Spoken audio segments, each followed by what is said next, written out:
오늘 우리에게 주신 하나님의 말씀 로마서 12장 14절에서 13장 3절까지의 말씀입니다. 한 절씩 교독하도록 하겠습니다. 너희를 박해하는 자를 축복하라. 축복하고 저주하지 말라. 즐거워하는 자들과 함께 즐거워하고 우는 자들과 함께 울라. 서로 마음을 같이하며 높은 데 마음을 두지 말고 도리어 낮은 데 처하며 스스로 지혜 있는 채 하지 말라.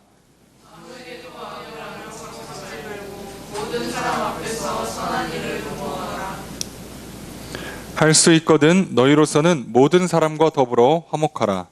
내 사랑하는 자들아, 너희가 친히 원수를 갚지 말고 하나님의 진노하심에 맡기라. 기록되었으되 원수 갚는 것이 내게 있으니 내가 갚으리라고 주께서 말씀하시니라. 내 원수가 줄이거든 먹이고 목마르거든 마시게 하라. 그리함으로 내가 숯불을 그 머리에 쌓아 놓으리라. 악에게 치지 말고 선으로 악을 이기라.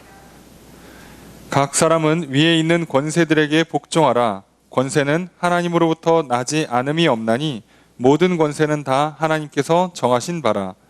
그러므로 권세를 거스르는 자는 하나님의 명을 거스름이니 거스르는 자들은 심판을 자취하리라. 함께 읽습니다.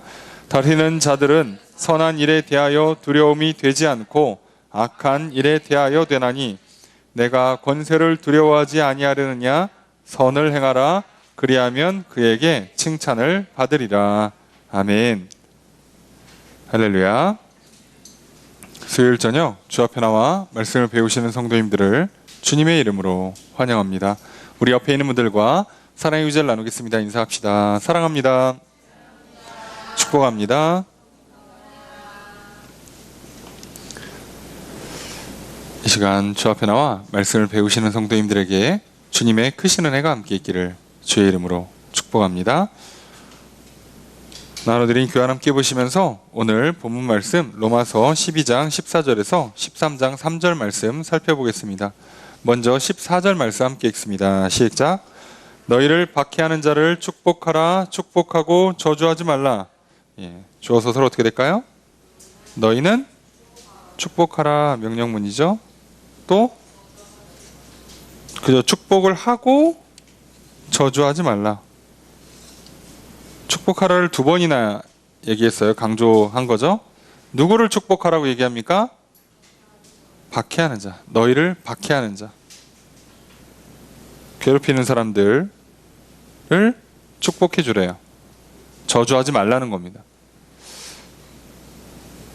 우리가 로마서 12장에 들어서 이 그리스도인들의 삶을 통해서 하나님께 드리는, 구체적으로는 이제 몸을 들여서 하나님께 드리는 영적인 예배, 몸을 산 제물로 드리는 영적 예배, 이걸 보통 우리가 압축해서 삶으로 드리는 예배, 삶의 예배라고 많이 표현하는 바로 이 살아있는 예배의 방법을 설명하고 있어요. 로마서 12장 이후는요. 그렇기 때문에 이거는 다른 종교의 경전이나 우리가 도덕책에서 배우는 그런 류의 좋은 말, 좋은 교훈을 넘어서는 걸 항상 생각해야 돼요. 바로 영적인 부분이죠. 그러니까 단순히 착하게 살아라 이게 아니에요. 무슨 마치 유교 경전이나 불교 경전이나 무슨 도덕책에 무슨 철학가들이나 얘기할 만한 그런 내용들, 너희들 아무리 박해하는 자들이 박해해도 축복하세요. 저주하지 마세요. 착하게 살면 다 나중에 복 받습니다. 이런 개념이 아니라는 걸 말씀드리는 거예요. 자, 이거 머릿속에 헷갈리시면 갑자기 구원받고 예수 믿고 구원받고 유교로 돌아가는 수가 있으니까 저기 도덕책으로 돌아가는 수가 있으니까 안 돼요. 이건 어떻게 하는 거라고요? 우리 안에 있는 믿음, 하나님께서 우리 영혼을 구원해 주심으로 말미암아 우리 영혼 안에 하나님을 향한 믿음, 하나님께서 주시는 그 사랑, 그것 때문에 내 안에 발생한 사랑이 하나님을 향해서, 이웃을 향해서 이제 사랑이 나타나요. 근데 어떤 방식으로 나타난다고요? 몸을 통해서 나타나요. 우리가 몸을 입고 있거든요. 육신을 입고 살아가니까 몸을 통해서 나타나요. 영혼은 보이지 않아요. 그러니까 결국 우리가 보인다라고 표현할 수 있는 건 생각부터 가능한 거예요. 영혼의 상태는 보이질 않아요. 근데 우리의 영을 드리는 예배가 생각으로부터 시작해서 마음으로, 말로, 행동으로, 그래서 아주 구체적으로는 시간과 물질에 담겨서 거기서 우리의 영혼의 상태, 다시 말하면 우리 영혼 안에 있는 믿음이, 사랑이 표현되는 거예요. 자, 이렇게 예배를 드리는 거예요. 이렇게. 자, 그래서 어떻게 우리의 생각과 마음을, 어떻게 우리의 말과 행동을, 어떻게 우리의 시간과 물질을 드릴 것인가에 대한 가이드예요. 이렇게 하면 무조건 복 받는다, 이런 개념이 아니에요. 속으로 욕하면서 진짜 내가 축복하니까 축복하는데 와 저주는 못하겠고 와 미치겠네, 환장하겠네 이러면서 주여 저 인간을 축복하소서 자, 이렇게 하는 게 아니에요. 이런 스타일이 아니라 내 영혼 안에 있는 하나님을 향한 믿음 때문에, 하나님이 주시는 그 사랑 때문에 저 나를 박해하는 사람, 나를 괴롭히는 사람, 저 사람을 축복해 주는 것으로 사랑하는 거구나. 하나님은 그걸 통해서 내 사랑을 받으시는구나. 나를 기뻐 받으시는구나. 이걸 배우셔야 돼요. 그러니까 이걸 놓치는 순간 갑자기 우리는 그냥 다른 종교 도덕책이 되는 거고요. 이걸 기억하고 우리의 영과 하나님의 영을 기억하는 순간부터 진짜 가르침, 참된 종교, 참된 최고의 가르침, 진리의 말씀, 생명의 말씀이 구현되는 거죠. 이걸 좀 기억하시고 본 말씀을 보셔야 돼요. 왜냐하면 13장 넘어가면 더 헷갈리세요. 왜요? 이제 세상 권세자들, 통치자들, 사장님이나 주인 한테도 복종하라는 얘기가 나와요. 자, 그러면 이걸 어떻게 해석해야 돼? 여기서 엄청 복잡해집니다, 문제가. 자, 이렇게 되면 힘들어요. 그러면 내가 노예인데 노예 해방 운동하는 게 하나님 뜻이야? 아니면 노예로서 주인한테 충성하는 게 하나님 뜻이야? 자, 이때부터 우리는 알 수 없는 세계로 빠져듭니다. 자, 그렇게 가는 게 아니에요. 그죠? 자, 오늘 우리가 내 안에 있는 믿음과 사랑을 어떻게 구현하느냐의 싸움이에요. 자, 그러니까 이게 때로는 충성을 통해서 구현되기도 하고요. 때로는 저항을 통해서 구현될 수도 있어요. 자, 중요한 건 지금 여기서 말하고 있는, 바울이 말하고 있는 건 하나님의 계명이 아니에요. 절대. 그러니까 이 모양은 조금씩 바뀔 수 있어요. 근데 지난번에도 말씀드렸지만 어떻게 해야 안전하게, 정확하게, 왜곡 없이, 오해 없이 사랑이 표현될 수 있는가? 하나님께서 대략적으로 이렇게 하니까 괜찮더라라는 어떤 믿음의 선배님들의 가이드라인이라고 말씀드렸잖아요. 그런 내용을 담아놓은 겁니다. 그래서 도대체 그럼 구체적으로 어떻게 축복해야 되는가? 이런 내용은 성경에 안 써 있어요. 그래서 안 써 있는 거예요. 많은 사람들이요, 또 교회 다니시는 분들 질문하잖아요. 대충 술을 마시지 말라고 그랬으니까 알겠고 담배는요? 자, 이거 얘기하시는 분들 많죠. 성경에 안 써 있으니까. 그러면 마약도 모시지. 왜 담배만 물어봐? 마약은 좀 자기가 봐도 했다가는 죽을 것 같죠? 자, 인생 망가질 것 같죠? 담배는 조금 더 아프겠지, 조금 더 빨리 늙겠지, 이 정도 생각하니까 담배는 해보고 싶은 거예요. 성경에 안 써 있으니까 해도 되는 거 아니에요? 이러면 성경을 도덕책으로 읽는 거예요. 성경은 하나님의 말씀, 살아있는 말씀, 다시 말하면 내 영혼과 내 영혼 안에 하나님 말씀을 들려주는 거예요. 그러니까 비록 문자로 적혀 있지만 이건요, 살아있는 말씀이 되는 거예요. 내 영혼 안에 들리니까요. 그렇게 받아들여야지. 그러면 이제 알아듣죠. 왜 술 취함, 방탕, 기타 등등 왜 많은 나쁜 행동들을 하지 말라고 하는가? 자, 그 행동은 나쁘니까 안 하면 되고 좋은 행동들을 하면 복받고, 이런 식의 어떤 도덕적인 가르침 또는 다른 종교들에서도 말할 수 있는 그런 가르침이 아니라 이 모든 건 다 내 영혼 안에 하나님을 향한 신뢰, 하나님으로부터 받은 사랑, 그리고 이제 내 안에 생긴 사랑으로 말미암아 나도 하나님을 사랑하고 이웃을 사랑하는 것에 구체적인 하나님의 말씀 또는 믿음의 선배들의 가이드라인을 제시해 준 거예요. 물론 겉모습만 취해도 얼추 비슷하게 따라는 갈 거예요. 하지만 영혼은 안 바뀝니다. 그 얘기를 잘하는 거니까, 난 살면서 남한테 저주한 적 단 한 번도 없는데요, 그러고도 잘못하면 지옥 갈 수 있어요? 무슨 뜻인지 아시겠죠? 자, 지금 이거는 저주를 하면 천국 저주를 안 하면 천국 간다는 얘기가 아니라 정말 우리가 이제 어떻게 영적인 예배, 내 몸을 들여서 살아있는 예배를 하나님께 드릴 것이냐의 문제는 이런 식으로 하나님을 향한 믿음과 사랑을 구체적으로 몸을 통해서 구현하는 거예요. 자, 이 얘기를 계속 기억하시면서 말씀을 쭉 보셔야 로마서 16장까지 갈 때 문제가 안 생겨요. 잘못하는 순간 말씀드렸죠. 잘못 읽으면 도덕책으로 바뀝니다. 갑자기 큰일 나요. 자, 15절에 첫 번째 문장 읽습니다. 시작.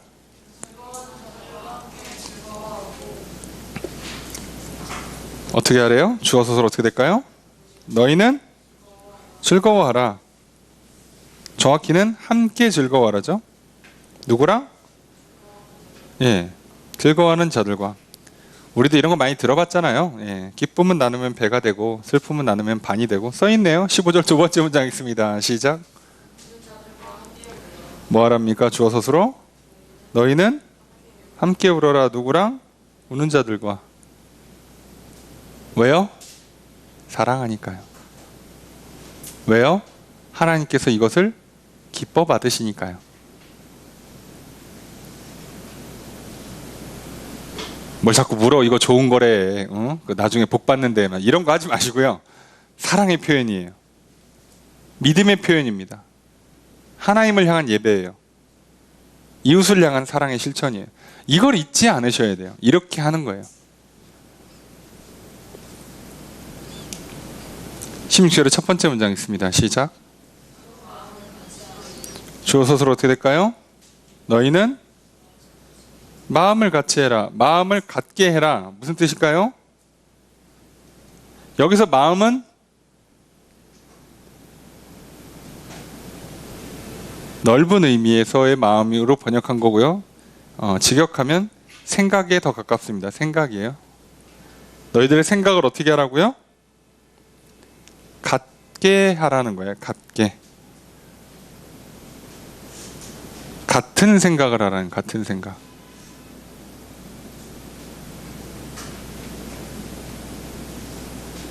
그러니까 저 사람과 나와 함께 있을 때 생각을 같이 하는 거예요. 야, 우리 저기까지 갈까? 그래, 가자. 그러면 같은 생각을 해야죠.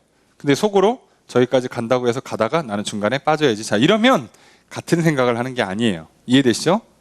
딴 마음 품는 거죠. 자, 딴 마음 품는 건 세상에서 어떻게 보면 나름 지혜로울 수 있어요. 얘 안 움직이니까 움직이게 하려고. 내가 끝까지 가줄게. 같이 가자. 그래놓고 아이고 갑자기 생각이 났어. 그러고서 가면서 얘를 움직이게 만들어. 자, 그것도 세상에서 나름 요령이고 지혜라고 할 수도 있어요. 어떤 의미에서는 막 그 훈련이고 가이드 해주고 코칭 해주는 거라고도 생각할 수 있어요. 하지만요, 성경의 가르침은, 기본적인 가르침은요, 같은 생각을 하는 거예요. 그게 뭐라고요? 내 삶을 드리는 예배, 하나님을 향한 사랑, 이웃을 향한 사랑을 구체적으로 구현하는 방법이 이거라고요.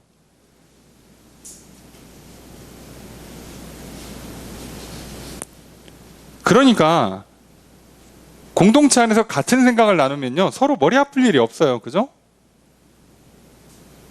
그렇잖아. 우리 밥 먹읍시다. 같이 준비하고 같이 먹고 같이 치우면 돼요. 이해되시죠? 근데 우리 맨날 머리가 복잡해요. 왜요? 오늘은 누가 밥을 하나? 오늘은 반찬이 뭔가? 오늘은 누가 설거지를 하나? 이걸 왜 생각하냐고. 같이 하는 거예요. 같이.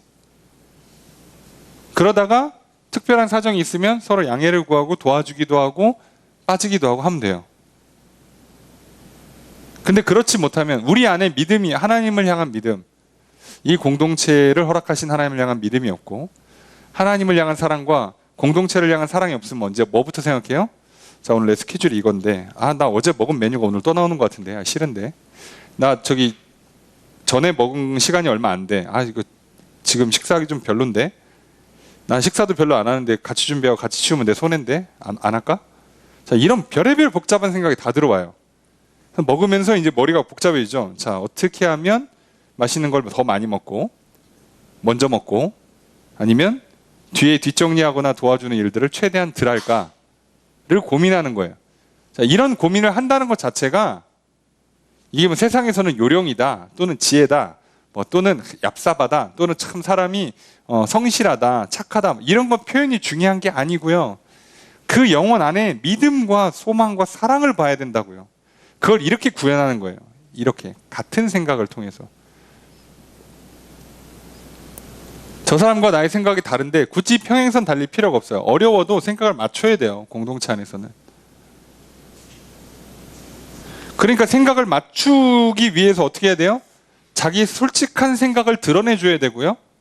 상대방 말을 귀 기울여서 들어야 되고요. 나는 솔직하게 얘기해줘야 되고, 나는 상대방 말을 잘 들어야 되고, 서로 대화를 통해서 어떤 의미에서는 합의점을 좀 찾아야 되고요. 그러니까 토론의 기본 미덕이 뭐예요? 경청하고 양보하는 거잖아요. 내 주장만 하면 어떻게 해? 그래서 다양한 사람들의 생각을 듣고 나누면 막 복잡하죠. 일이 안 되죠. 산으로 가는 것 같지만 그래도 그 과정을 겪어야 돼요. 왜요? 사랑하니까요.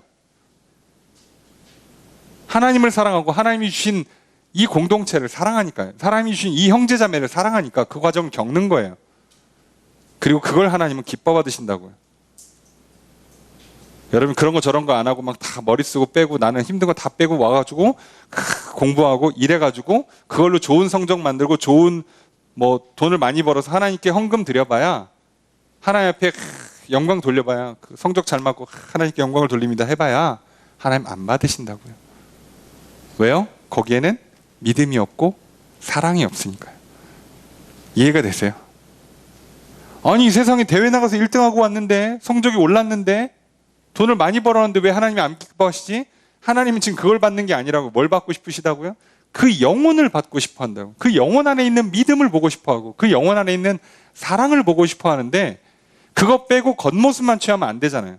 그래서 이 겉모습은 우리 영혼의 상태를 보는 장치와 도구일 뿐이에요. 그러니까 거칠애를 하라는 뜻이 아니라 이걸 통해서 우리 영혼 안에 있는 믿음과 사랑을 이런 방식으로 구현하라라는 일종의 좋은 가이드, 좋은 가르침으로 받아들이라는 거지, 이거 하면 된다가 아니에요.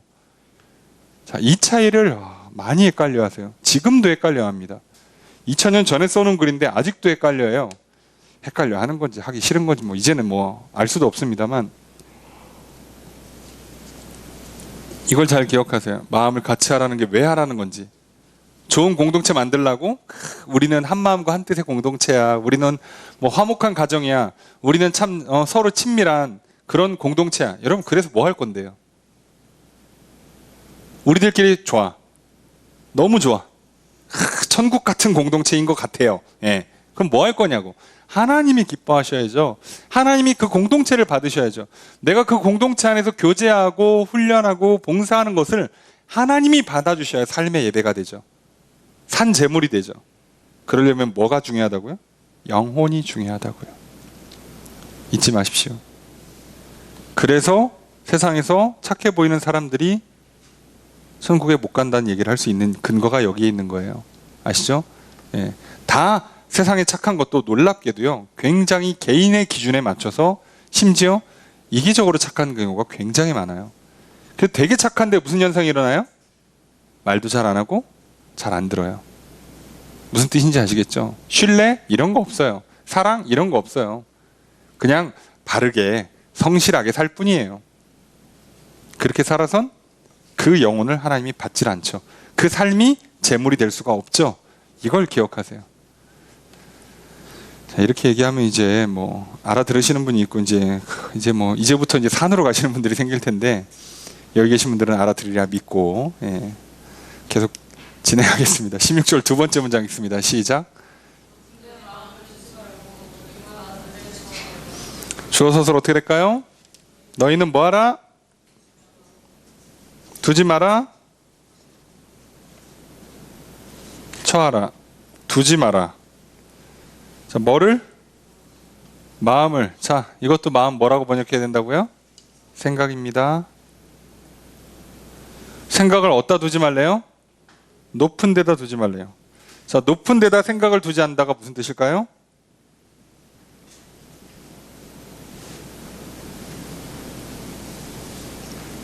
높은 데다 생각을 둔다?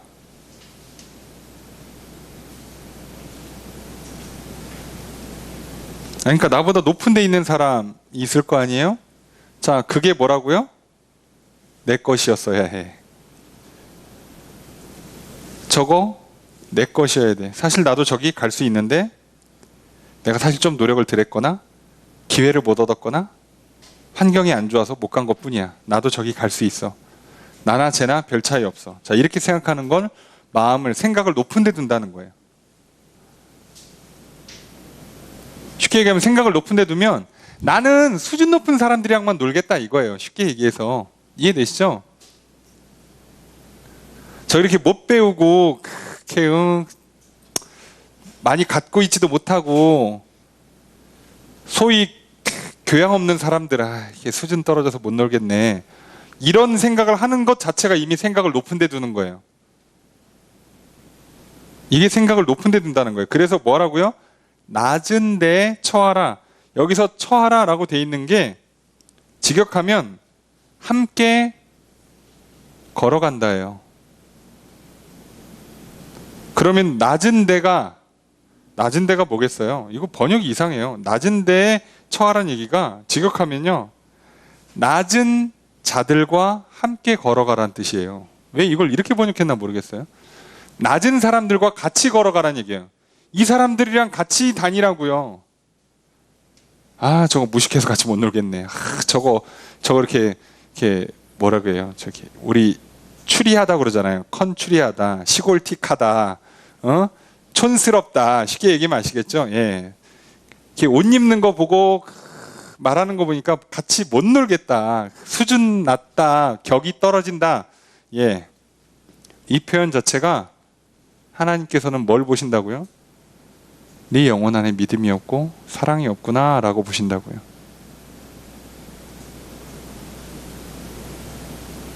육신은 그럴 수 있어요. 옷이 이 사람 뭐 머리부터 발끝까지 다 해봐야 뭐 10만 원이고 나는 거기에 공 2개 더 붙일 수 있고 그렇다 쳐요. 차이 나겠지.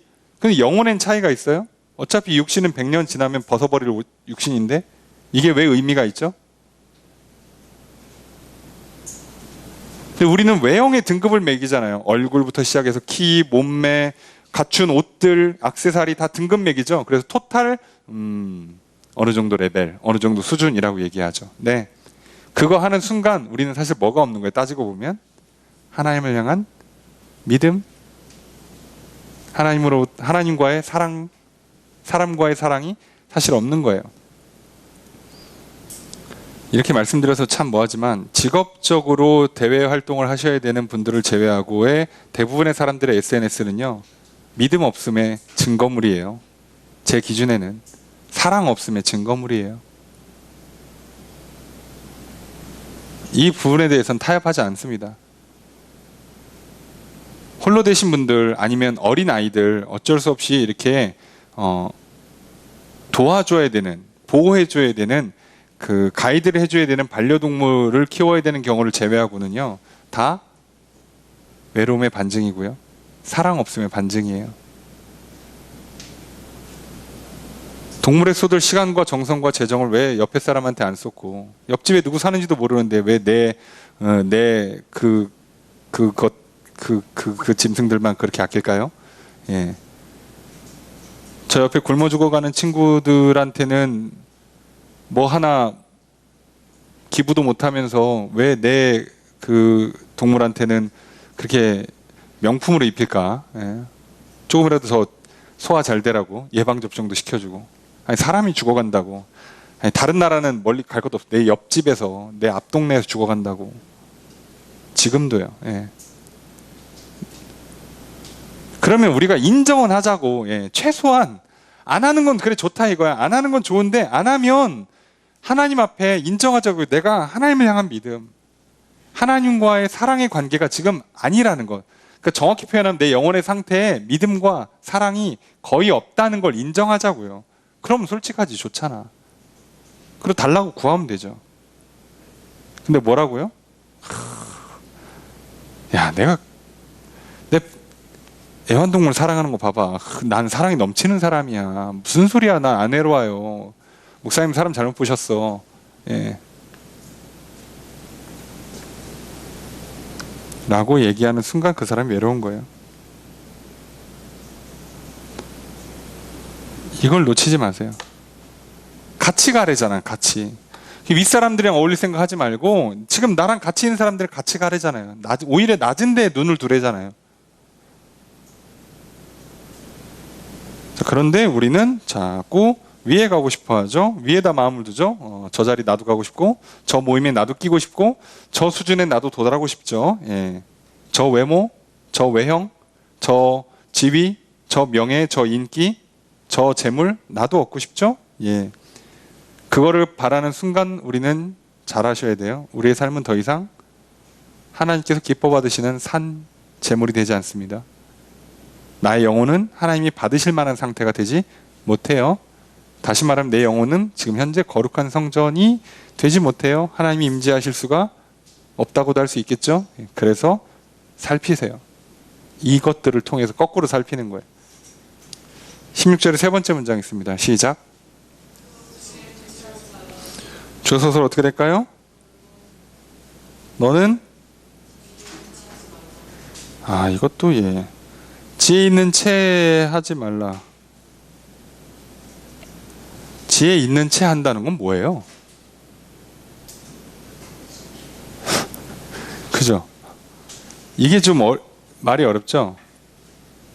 그래서 직역하면 이렇게 돼요. 너는 스스로 지혜가 되지 말라.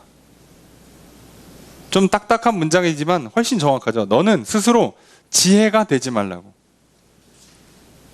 너가 지혜 자체가 되지 말라는 얘기예요. 난 지혜로워. 난 알고 있어. 누가 옆에서 얘기하면 그러잖아요. 나도 알아. 알면 왜 해, 그냥. 아는데 왜 그래? 여러분 시험 봤는데 문제를 틀렸어요. 아는 걸까요? 모르는 걸까요? 틀리면 모르는 겁니다. 아는데 틀렸어요 라는 얘기 하지 마시고, 술을 마셨지만 음주운전을 하지 않았어요 이런 소리 하지 맙시다. 그죠? 예. 뭘 아는데 틀려? 모르니까 틀린 거죠. 내가 지혜로우면 내 인생이 왜 이래? 말이 안 되잖아요. 내가 지혜로웠으면 그런 실수들, 그런 일들이 일어날 수가 없는 거죠. 그러니까 나 스스로 지혜가 되면 안 돼요. 자, 지혜는 누구한테 있다고요? 그죠? 우리 새벽 기도, 새벽 말씀을 통해서 잠언 묵상을 통해서 배웠죠? 지혜는 하나님께 있는 거예요. 나한테 있는 게 아니에요. 그래서 어떻게 된다고요? 지혜를 얻어야 돼요. 지혜를 받아들여야 돼요. 지혜이신 하나님이 들어오셔야 돼요. 지혜는 내가 스스로 공부해서 경험 쌓아서 타고난 어떤 능력으로 얻는 게 아니라니까요. 자, 그거를 좀 기억하십시오. 17절 첫 번째 문장 있습니다. 시작. 주어서들 어떻게 될까요? 너희는 갚지 말라. 뭐를 갚지 마요?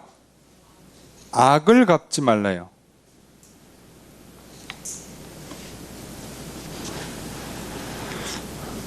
악을 갚지 말라. 심지어 그 악을 뭘로 갚어? 악으로 갚어. 예. 피해는 피. 예.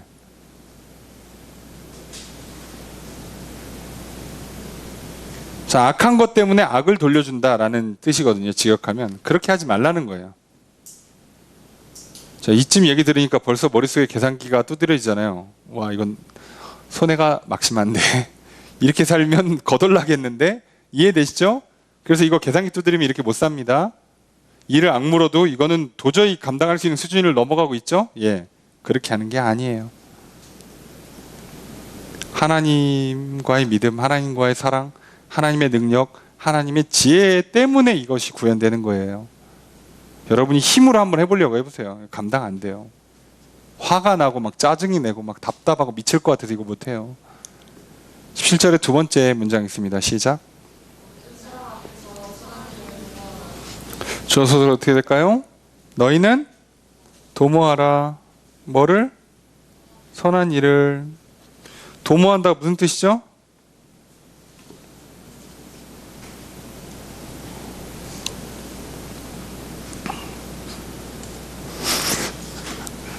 점점점.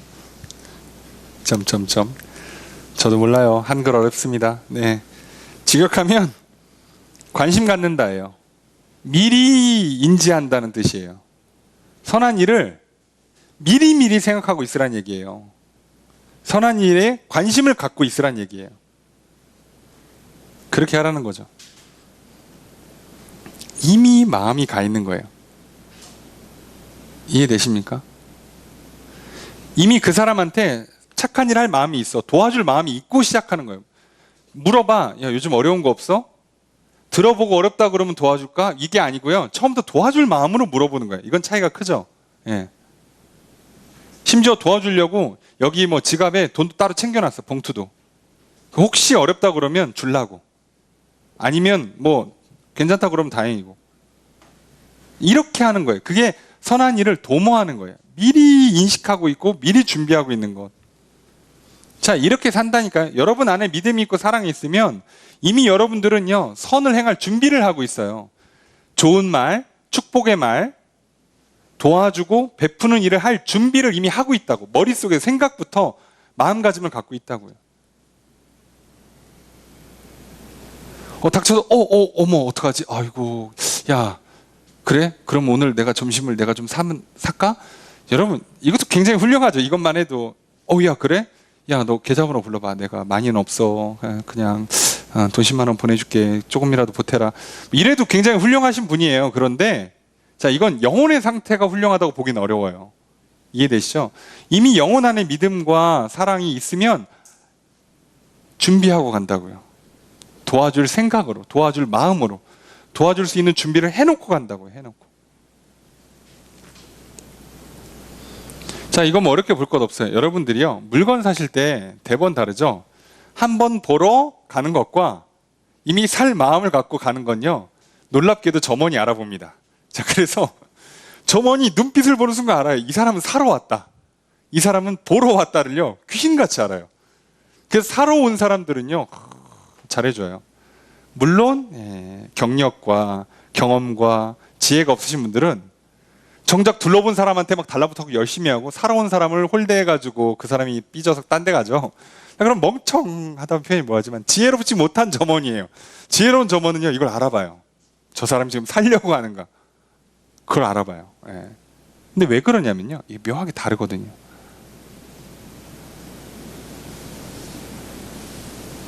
참 희한해요. 그죠? 다릅니다. 그래서 자, 우리 영혼 안에 이미 믿음 충만, 사랑 충만이라면요, 이렇게 착한 일을, 좋은 일을 할 준비를 이미 하고 있다고요. 생각도 하고 있고 마음의 준비도 하고 있고 실제로 시간과 물질을 준비해 놓고 시작한다니까요. 이게 진짜 영혼의 상태가 좋은 거예요. 이해되시죠? 닥쳤을 때 착한 일 하는 것도 꽤나 훌륭합니다만 그걸로는 여러분 영혼의 상태를 정확히 파악하기가 좀 어려워요. 하지만요, 이미 여러분이 준비한 상태로 왔다 그러면 여러분 안에 사랑이 있는 게 확실하죠. 그때는 확실하죠.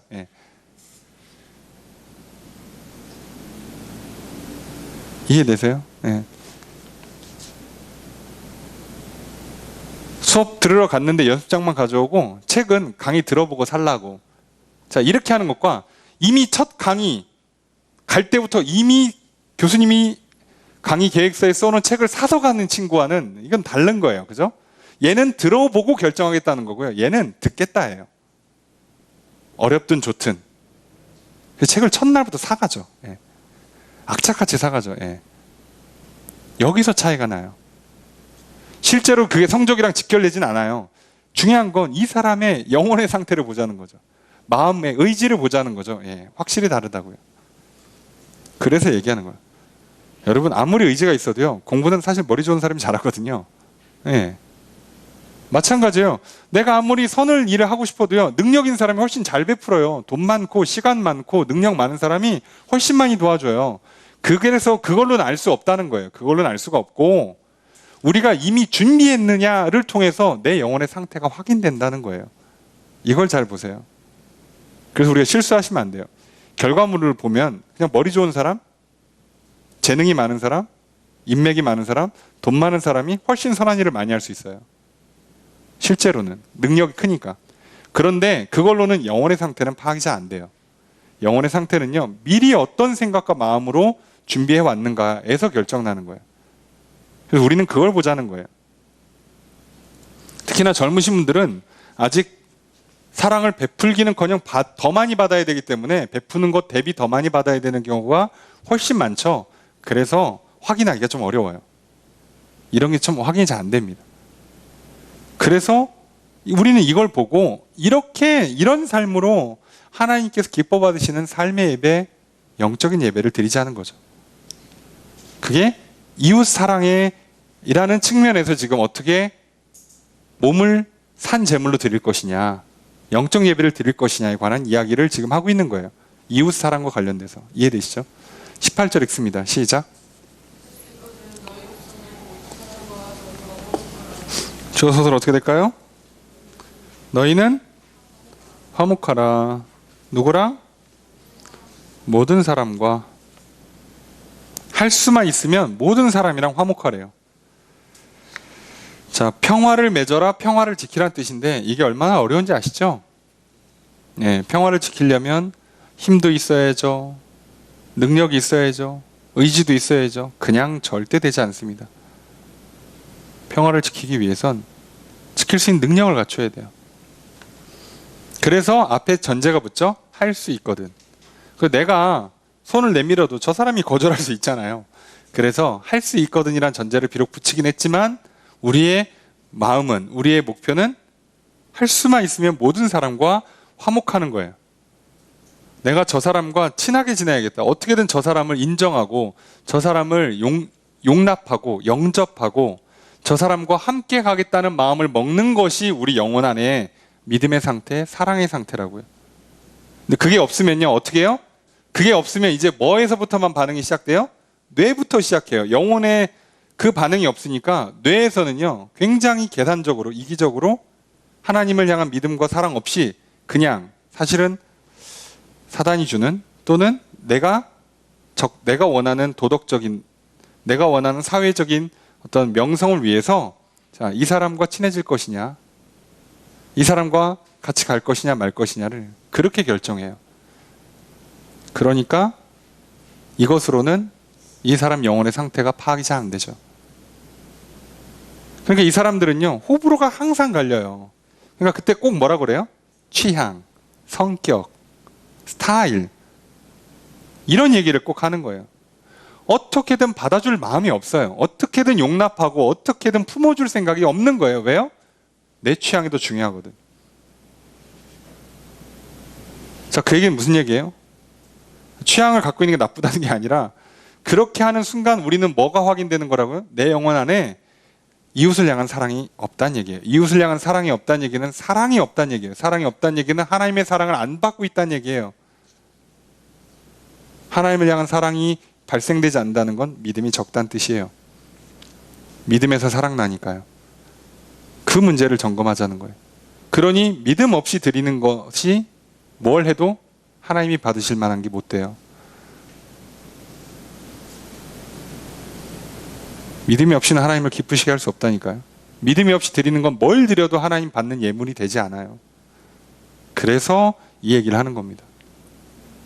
지금 바울은 절대 도덕책 쓰는 게 아니라고 지금 몇 번째 강조해서 말씀드리고 있죠.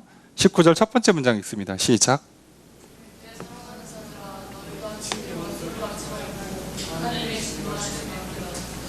자, 이게 진짜 어려운 건데 여기가 진짜 믿음이 드러나는 부분이에요. 우선 주어수로 볼까요? 너희가 뭐하라? 갚지 말고 맡겨라.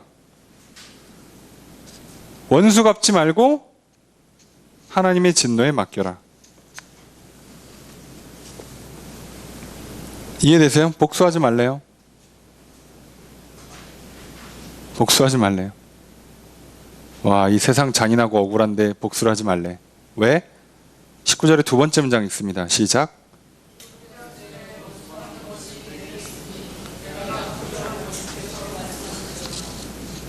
주님께서 이렇게 말씀하셨대요. 성경에 기록되기를 원수 갚는 게 나한테 있다. 내가 갚겠다. 이해되세요? 하나님이 원수를 갚으시겠대요. 원수 갚는 건 내 거래요. 하나님께서. 그래서 이걸 믿으면 나는 원수를 갚는 게 아니에요. 여기서 원수 안 갚다니까 아무것도 안 하라는 뜻이 아니라 직접이에요. 직접.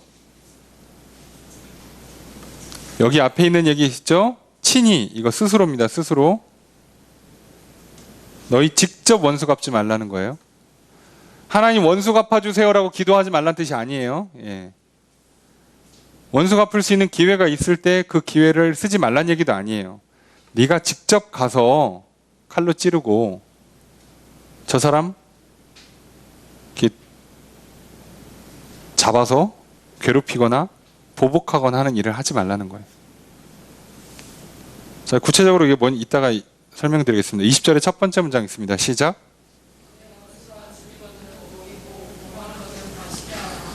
자, 주어서로 어떻게 될까요? 너희는 먹여라, 마시게 해라. 원수를이에요, 원수를.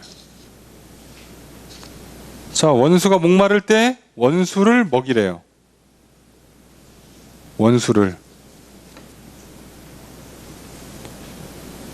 아니, 지금 보복해도 시원찮은데 먹이래요. 마실 걸 주래요. 왜요? 원수 갚는 건 내가 하는 게 아니니까요. 그렇게 해서 어떻게 되는 거냐? 20절의 두 번째 문장 있습니다. 시작.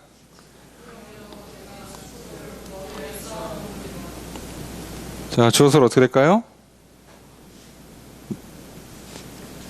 내가 쌓아 올릴 것이다. 뭐를? 숯불을 그 머리 위에다. 자, 이 20절이야 이제 잠언 말씀을 인용한 거지만 어찌됐든 간에 자, 원수가 굶고 목마를 때 오히려 계속 뭐 하라는 얘기예요? 계속 선을 행하라는 거예요. 그러면 어떤 일이라는 거래요? 실제로는 그 원수가 원수 머리에 숯불을 쌓아 놓는 꼴이 된대요. 여러분, 이거 숯불을 쌓는다 그러니까 많은 사람들이 뭐라고 해석하냐면 낯부끄럽게 만든다. 그 해석을 해요. 야, 내가 그렇게 나쁘게 했는데 저 사람 끝까지 나를 도와주고 챙겨주는구나. 내가 참 부끄럽다. 라고 숯불을 머리에 쌓는 걸 그렇게 해석하는 경우가 참 많아요. 예. 그러면 앞에 거랑 말이 안 맞아요. 하나님이 원수 갚으신다는 거랑. 이해되시죠? 그래서 이건 무슨 뜻이냐면요. 여기서 말하는 숯불, 여러분, 숯불이 머리에 올라가면 어떻게 될까요? 네. 죽어요. 자, 무슨 뜻인지 알겠죠? 자, 너는 계속 선을 행하고 저 사람은 계속 악을 행해요. 그럼 하나님 어떻게 하시겠다고요? 그 악을 계속 행하는 사람한테 심판하시겠대요. 그래서 결과적으로 너의 선행이 안타깝게도 그걸 받아들이지 않는 악인한테는 어떤 결과가 와요? 도리어 심판을 쌓는 결과가 와요. 이건 뭐 어쩔 수 없어요. 그죠? 여러분 잘못이 아니에요. 그럼 선을 행하지 않으면 내가 심판을 받아요. 그죠? 내가 믿음 없고 사랑 없었기 때문에. 그래서 우리는 계속 선을 행하는 거예요. 그래서 받으면 이 사람이 고쳐지는 거고 돌이키는 거고, 안 받으면 머리에다 숯불을 쌓아 올리는 거고, 둘 중에 하나밖에 없는 거예요. 자, 이런 방식으로 해서 어떻게 하라고요? 21절 읽습니다. 시작. 주어서로 어떻게 될까요? 너는 지지 마라. 이겨라. 뭐를 지지 마요? 악한테 지지 말고 뭐를 이겨요? 악을 이겨요. 자, 악을 이기는 방법 뭘로? 선으로. 자, 도덕책 아니라고 계속 말씀드립니다. 예. 뭐 권선징악, 예. 뭐 사필귀정, 뭐 이런 거 지금 얘기하는 게 아니에요. 아시겠죠? 예. 자, 우리가 계속해서 선을 행하고 악에게 넘어가서 보복하는 일을 안 하는 건 뭐냐? 하나님이 심판하신다는 걸 믿기 때문이에요. 그리고 우리가 계속 선을 행하면서 우리는 사실 뭘 바래요? 저 영혼이 돌이키기를, 저 영혼이 회개하기를 바라는 거죠. 근데 안 하는 건 어쩔 수 없어요. 내 마음이 아니니까, 저 사람 자유니까 어떻게 못하고, 나는 그걸 바라면서 계속 선을 행해요. 그것뿐이에요. 안 받아들이면 실제로는 어떤 현상이 일어나는 거예요? 머리에 하나님의 진노를 쌓아두고 있는 꼴이 돼요. 알 수 없죠.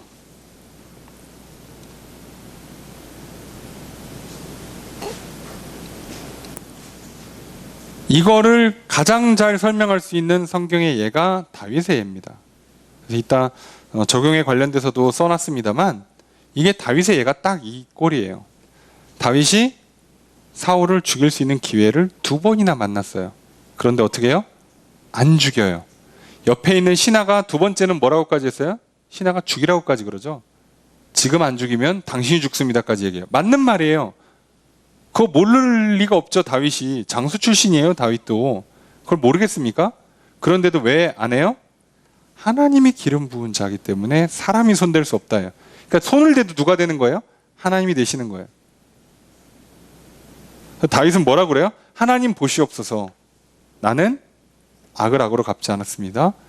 저를 심판하시옵소서. 그래서 어떻게 해요? 길 가다 벼락 맞아 죽었어요? 사울이? 아니죠.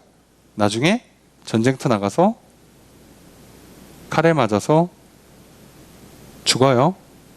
그 자녀들이 같이 한 번에 죽어서 집안이 몰락합니다. 심판하시는 거죠. 네. 그래서 다윗은 알아서 원수 갚게 된 거죠. 결과적으로는. 그리고 왕이 됐어요. 네. 이렇게 하나님의 보복을 믿고 하는 거예요. 제일 좋은 건 사울이 돌이켜서 보니까 하나님께서 나 다음에 왕을 너로 세우는 게 맞구나. 오케이. 내 아들 왕으로 안 세우고 너를 왕으로 세울게. 그래. 그럼 내가 다음번 왕위는 내 사위한테 물려준다. 다윗아. 좋다. 이랬으면 아름다운 그림이 만들어졌겠죠. 예. 근데 그게 안 돼서 어떻게 된 거예요? 사울 왕은 악을 행해서 심판받고 다윗은 끝까지 선을 행해서 원수 갚음을 됐고 보복했고 자기 손 안 대고도 자기는 약속한 대로 왕이 됐죠. 그렇게 되는 거예요. 하나님의 보복을 하나님의 심판을 믿고 계속 선을 행하는 거예요. 그래서 우리의 선행은 뭐의 증거라고요? 믿음의 증거라고요. 믿음의 결과물로 나왔기 때문에 이것은 몸으로 드리는 산 제물이 되는 거고 우리의 영적 예배가 되는 겁니다. 이게 이제 이웃 사랑과 관련된 얘기고요. 13장으로 넘어가서는 이제 국가 권력, 세상 권세와 관련된 문제를 다루고 있어요. 역시나 마찬가지죠. 1절의 첫 번째 문장 읽습니다. 시작. 주어서로 어떻게 될까요? 각 사람은 모두란 뜻이죠. 모두는 뭐하라? 복종하라. 누구에게? 위에 있는 권세들에게.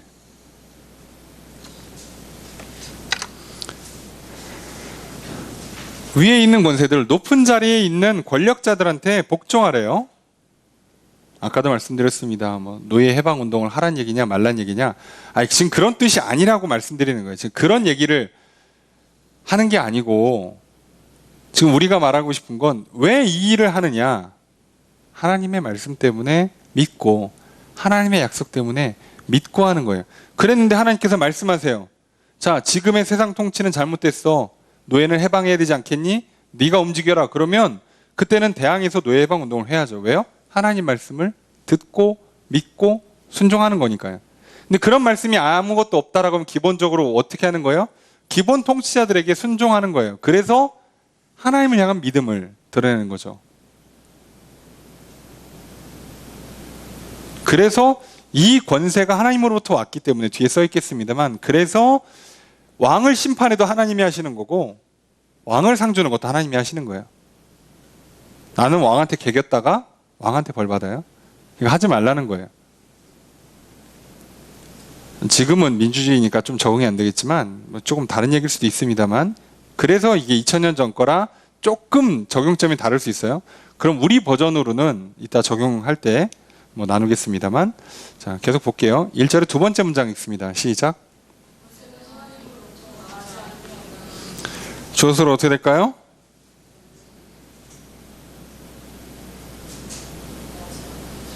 이게 한글이 권세는 그러면 서술어?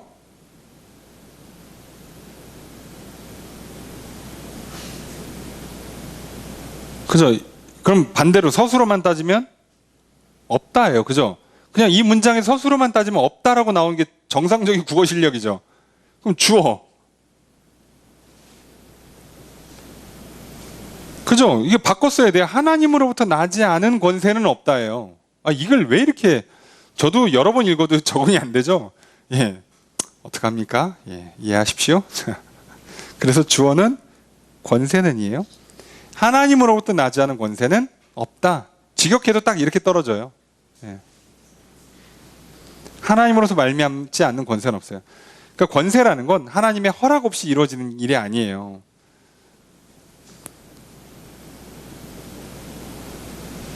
그러니까 높은 자리는요, 하늘이 내는 게 맞아요.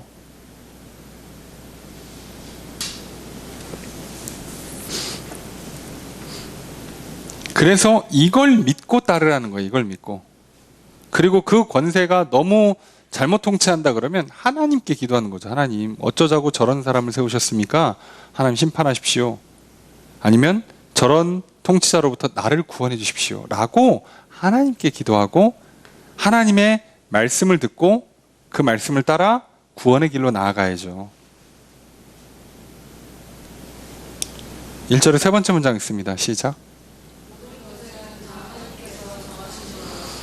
주어 서술 어떻게 될까요? 모든 권세는 정하신 것이다. 그죠? 정하신 것이다. 누가? 하나님께서. 여기서 문장에 생략되어 있는 표현이 있어요. 이미 있는 모든 권세는이에요.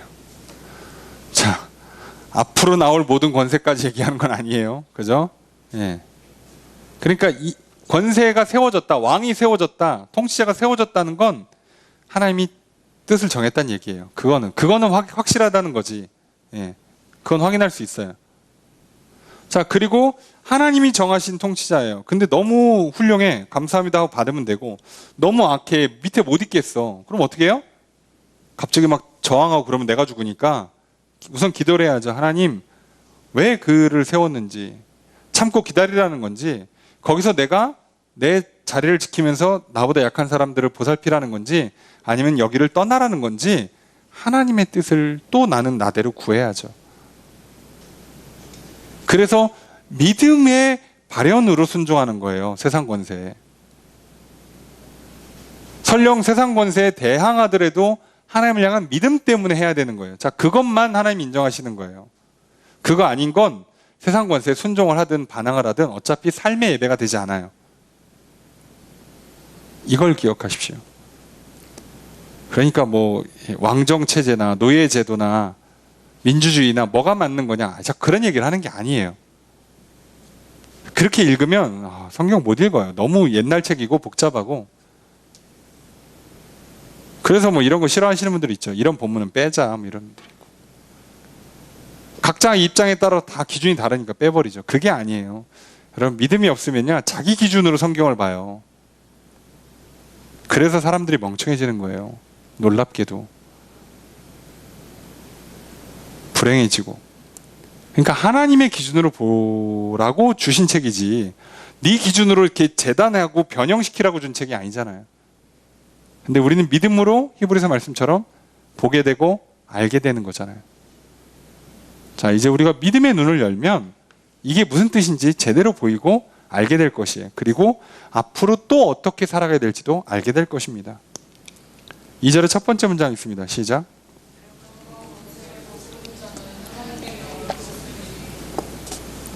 주어 서술 어떻게 될까요? 권세를 거스르는 자는 거스르는 것이 된다. 뭐를?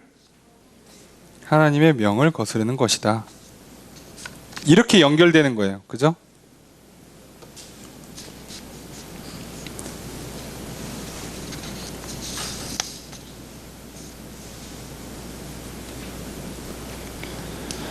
그래서 2절의 두 번째 문장 있습니다. 시작. 주어서로 어떻게 될까요? 거스르는 자들은 자취한다. 스스로 취한다는 뜻이죠. 뭐를? 심판을 스스로 취한다. 스스로 심판을 받는 거다. 왜요? 왕이 판결을 내릴 거니까요. 아니 권력자한테 대들면 권력자가 심판하죠. 근데 그 권력은 하나님으로부터 왔어요. 그래서 그걸 거스르면 하나님의 뜻을 거스르는 게 돼요. 그래서 이 사람은 왕한테도 하나님한테도 심판을 받게 돼요. 그래서 거스르기 전에 하나님께 먼저 물으셔야죠. 3절의 첫 번째 문장 읽습니다. 시작.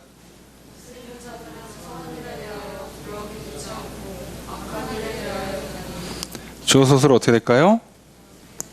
다스리는 자들은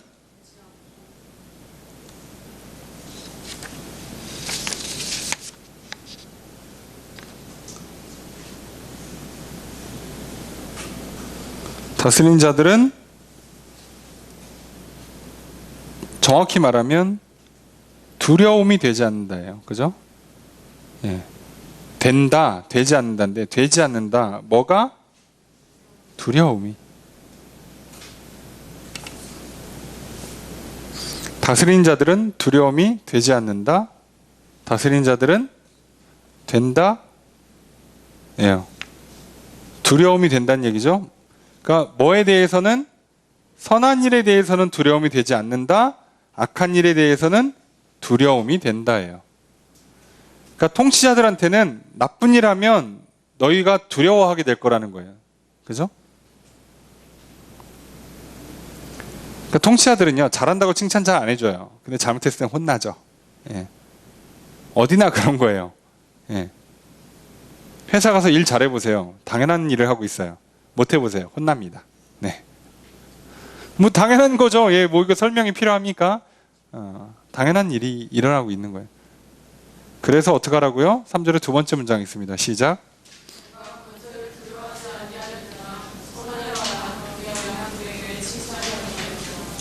주어 소설 어떻게 될까요? 이게 이제 살짝 끊어져 있긴 한데 약간 반어법을 쓰고 있어요. 그죠? 내가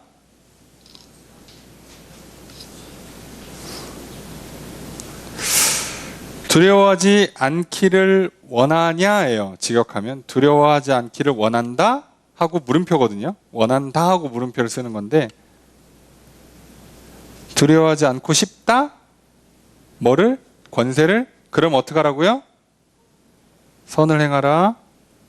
그러면 칭찬받으리라. 자, 그러니까 이웃사랑도 세상 권세에 대한 복종도 다 뭘로 귀결돼요? 선을 행하라예요. 그러니까 우리가 선을 행하는 건 결국 뭐 때문에 하는 거예요? 이웃을 사랑하기 때문에 하나님의 세상 통치에 대한 믿음 때문에 하는 거예요. 그러니 그건 어디로부터 기인하는 거죠? 내 영혼이 하나님을 믿으니까요. 사랑하니까요. 자, 이렇게 나가는 거예요. 자, 그래서 이웃을 향한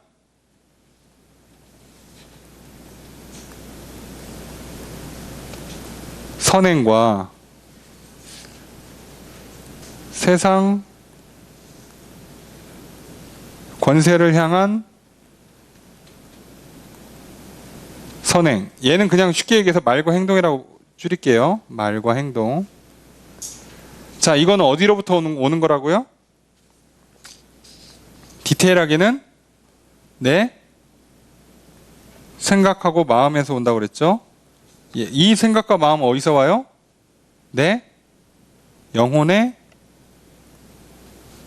상태인데 정확히는 믿음의 상태냐 사랑의 상태냐이죠. 그러니까 내 영혼에 있는 믿음이 내 생각과 마음을 거쳐서 이렇게 이웃을 향한 선행으로 세상 권세를 향한 선행으로 나타나면 하나님께서 이걸 뭘로 받는다고요? 요거를 몸으로 드리는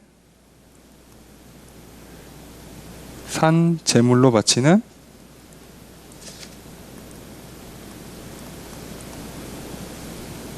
예배로 받으시겠다는 거예요. 자, 이것을 줄여서 뭐라고 한다고요? 영적 예배. 우리는 익숙하게 이걸 뭐라고 보통 표현했죠? 삶의 예배. 책이나 글에서 많이 쓰는 표현이죠. 삶의 예배. 삶으로 드리는 예배라고 하는 게 이 표현이에요. 이렇게 나가야 되는 거예요. 이게 우리의 그리스도인들의 삶이에요. 자, 그런데 요게 딱 빠지는 순간 뭐가 된다고요? 도덕책, 유교를 비롯한 세상 수많은 종교들로 확 그냥 바뀌어요. 요것만 딱 빼는 순간 그 영혼의 상태에 믿음과 사랑을 넣어주시는 분이 누구예요? 하나님. 영혼의 믿음과 사랑을 뺏어가는 나쁜 존재가 뭐예요? 이게 사단, 악한 영이죠. 이 차이라고요.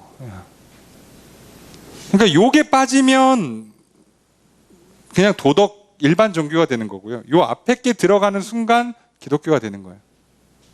근데 이것 때문에 어마어마한 차이가 생겨요. 이루 말할 수 없는 차이. 도저히 이거는 같은 것이라고 말할 수 없는 수준의 차이가 생겨요. 그리고 지금 이렇게 착하게 살으라고 얘기하는 거의 내용도 이걸 전제하고 끌고 오는 거예요. 얘를 빼는 순간, 이 앞부분을 빼는 순간 갑자기 로마서 13장에서 갑자기 도덕책이 시작되는 거죠. 12장까지 믿음을 얘기하다가 사랑을 얘기하다가. 그래서 이것을 잘 잊지 말고 보시라고요. 그래서 착한 삶을 사세요라고 가르치는 게 아니라 착한 삶을 통해서 너의 영혼을 하나님께 예물로 드리는 거예요. 자, 이해되시죠? 착한 삶을 사세요. 그러면 복 받으실 거예요. 자, 이게 아니고 착한 삶으로 나의 영혼을 하나님께 드리는 거예요. 그러니까 결국은 뭘 드리는 거라고요? 삶을 드리는 게 아니라 영혼을 드리는 거예요.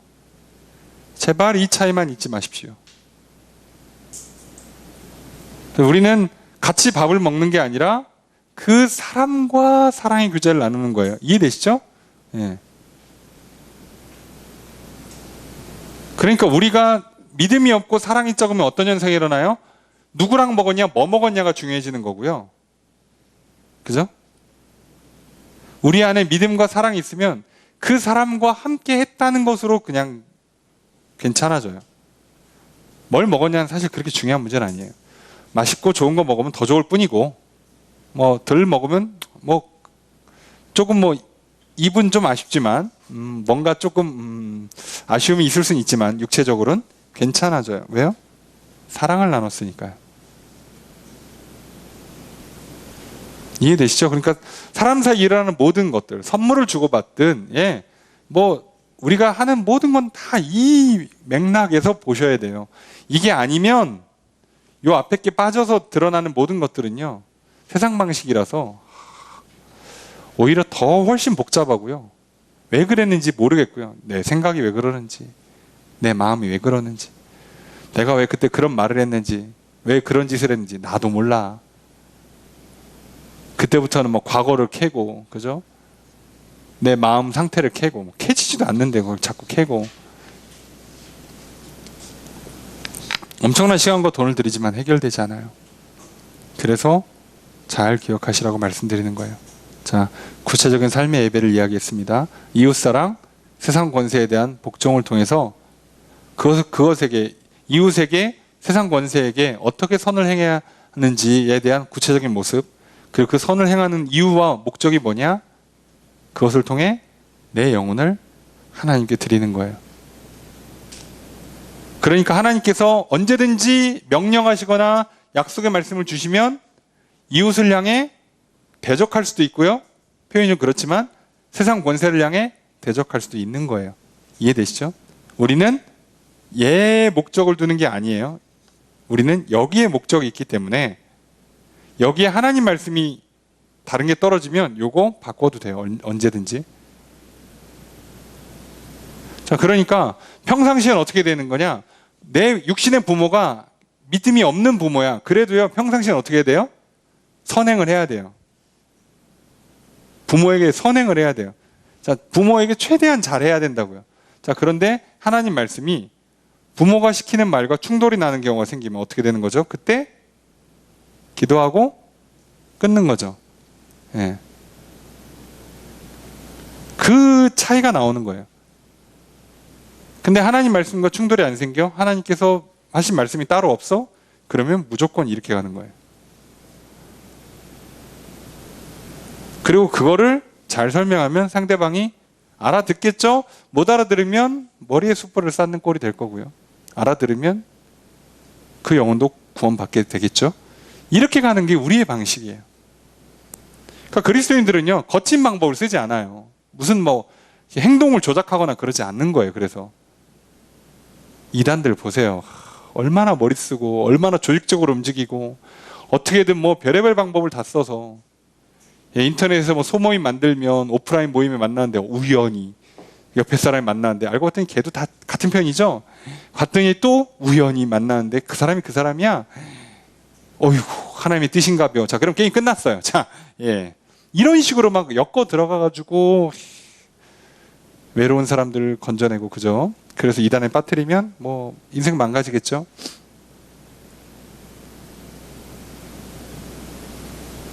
그렇게 하는 거예요. 그렇게.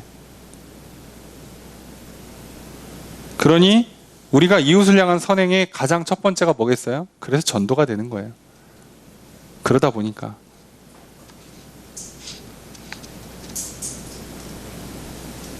그거 왜 우리가 뭘 해줄 수 있냐고, 노골적으로 얘기해서. 밥 한번 사주고 장학금 대주고 빚 갚아준다고 그 사람이 뭐가 바뀌겠어요? 솔직히 안 바뀌잖아요. 우리도 그 사람의 영혼을 문제를 풀어야 되니까 복음을 전하고 기도해 주는 게 가장 큰 선행이에요. 그리고 그걸 통해서 하나님께서 나의 영혼에 살아있는 예배를 받으시는 거죠. 자, 이렇게 물려있다는 걸 기억하세요. 이웃사랑이, 복음 전파가, 예배가 이렇게 연결되어 있다는 걸 잘 기억하시고, 자, 우리에게 주어진 이 새로운 삶, 그리스도인이 살아가는 거듭난 다시 태어난 우리가 이제 이런 삶을 사는 사람으로 바뀐 거예요. 자, 그럼 이게 생각 고쳐먹고 마음 고쳐먹고 되는 문제가 아니라는 걸 이해가 되시죠? 이를 악물어 보세요. 안 돼요. 여기서 되는 거예요. 그러니 이를 악물지 마시고 간절히 부르짖으세요. 내 영혼에 믿음을 달라고, 사랑을 부어달라고.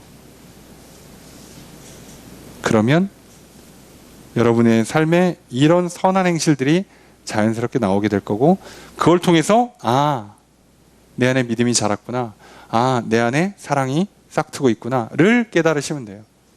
그리고 그걸 힘써서 하시면 됩니다. 그래, 그러면 내 안에 있는 사랑을 조금 더 잘 이렇게 하면 잘 되겠구나, 이런 방식으로 하면 하나님이 더 기뻐하시겠구나, 받아들이시면 되는 겁니다. 오늘 이 말씀 앞으로 계속 이어질 건데요. 그 내용들을 보시면서 조금 더 반복해서 그때 설명드리도록 하고요.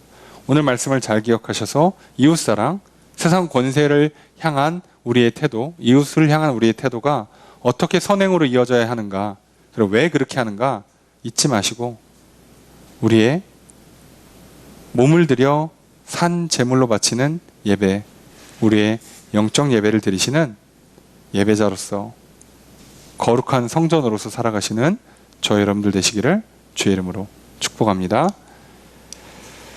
바울은 무엇으로 악을 이기라고 권면합니까? 21절에 보니까 뭐로 악을 이기래요?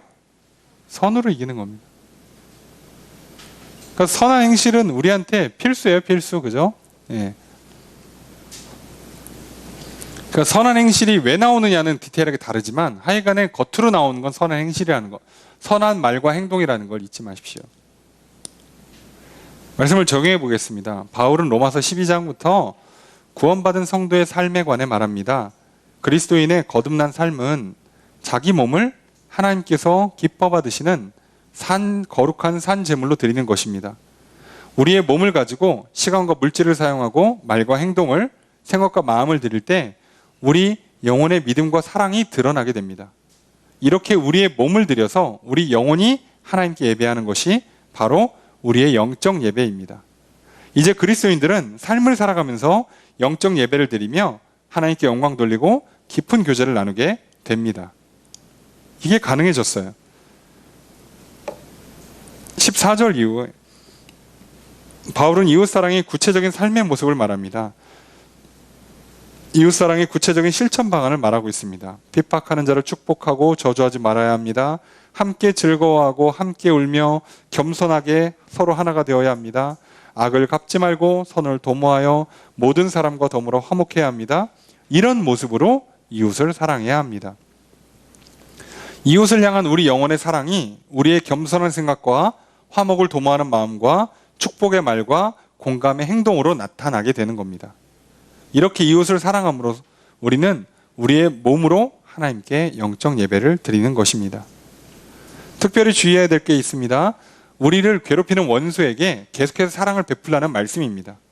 우리가 선을 계속해서 베풀지만 그런데도 자기의 잘못을 뉘우치지 않고 계속해서 우리를 괴롭히는 원수는 그 머리 위에 숯불을 쌓게 될 것입니다. 숯불로 표현된 하나님의 맹렬한 진노가 그 사람에게 임하게 될 것입니다. 우리가 사랑을 베풀었는데도 불구하고 계속 악하게 굴면 모든 것을 감찰하시는 하나님께서 더는 참지 않으실 것입니다. 그래서 진노를 바라실 것입니다. 다윗이 무고한 자신을 죽이려 하는 사울 왕을 해치지 않고 어려움 중에도 끝까지 선을 베풀었던 모습을 본으로 삼아야 합니다. 하나님께서 끝까지 회개하지 않은 사울에게 진노를 바라셔서 전쟁 중에 죽게 하셨습니다. 그러므로 우리는 환난과 시련 그리고 원수의 괴롭힘에도 믿음과 사랑을 잃지 않고 선을 행해야 합니다. 악에게 지지 말고 선으로 악을 이깁시다. 바울은 세상 권세, 권력자에 대해서도 말합니다. 위에 있는 권세들에 복종하라고 가르칩니다. 그들에게 대항하지 말라고 말합니다. 이것은 불의한 통치에 순응하라는 뜻이 아닙니다. 하나님께서 그들에게 권력을 허락하셨음을 받아들이고 순응하라는 것입니다. 하나님께서 그들에게 권력을 주셨기에 그 권력의 선악을 판단하시고 심판하실 것입니다. 그렇게 우리는 먼저 세상 권세에 대해 하나님께 심판을 구해야 합니다. 특별히 우리는 국가 권력이 국민에게서 나오는 민주주의 사회에 살아가고 있습니다. 그렇게 우리는 투표를 통해 권력에 대한 심판을 해야 합니다. 정치 활동을 통해 심판할 수 있습니다. 그러나 직접적으로 권력에 대항하면 도리어 권력에 의해서 어려움을 당할 수 있습니다. 이것은 지혜롭지 못할 뿐더러 하나님께서 이 세상을 다스리심에 대한 불신의 행동입니다. 이런 행동은 우리 영혼이 불신에서 비롯됐기에 이런 삶으로는 하나님께 영적 예배를 드릴 수가 없습니다. 우리 신앙을 살펴봅시다. 우리는 삶으로 몸을 통해 하나님께 영적 예배를 드리고 있는지 살펴봅시다. 나의 시간과 물질, 말과 행동, 생각과 마음이 나의 영혼의 믿음과 사랑을 드러냅니다. 하나님을 믿고 이웃을 사랑하며 하나님을 사랑하며 이웃을 사랑한 삶의 구체적인 모습이 오늘 본문에 기록되어 있습니다. 오늘 말씀을 통해 나의 삶이 영적 예배로 드려지고 있는지를 돌아봅시다. 그렇지 못하다면 다시 나의 영혼의 믿음과 사랑으로 충만하게 채우시는 하나님의 은혜를 구합시다. 그리고 나의 믿음과 사랑을 나의 몸을 통하여 하나님께 영적 예배로 드립시다. 특별히 이웃과의 관계, 국가 권력과의 관계를 통해서 하나님께 영적 예배를 드립시다. 몸을 통해 살아가는, 몸을 옷 입어 살아가는 우리의 삶이 온전히 하나님께서 받으시는 영적 예배가 되기를 소망합니다. 이제 우리에게 그것이 가능한 거듭난 삶, 새로운 삶이 허락되었습니다. 이제 우리가 이 기쁨의 삶을, 이 놀라운 삶을 살아감으로 말미암아 매일매일 하나님을 예배하고 하나님과 교제하고 하나님으로부터 잘했다 칭찬받고 상과 복을 받아 누리는 인생, 늘 화평과 행복을 누리며 살아가는 인생, 우리의 삶이, 우리의 몸이 하나님의 임하시는 성전으로서 살아가는 삶이 비로소 우리 삶에 가능하게 되었습니다. 그 삶을 누리십시오. 그 삶이 가능하도록 끝없이 우리 영혼 안에 믿음을 더해 주시도록, 사랑으로 충만하게 해주시도록 은혜를 구하십시오. 그리고 우리의 몸을 통해 그것을 드러내십시오. 이제 우리가 살아야 될 삶의 방식입니다. 그런 삶을 살아가셔서 늘 삶의 예배를 드리시는, 선으로 악을 이기는, 늘 선을 행하는 저 여러분들 되시기를 주의 이름으로 축복합니다.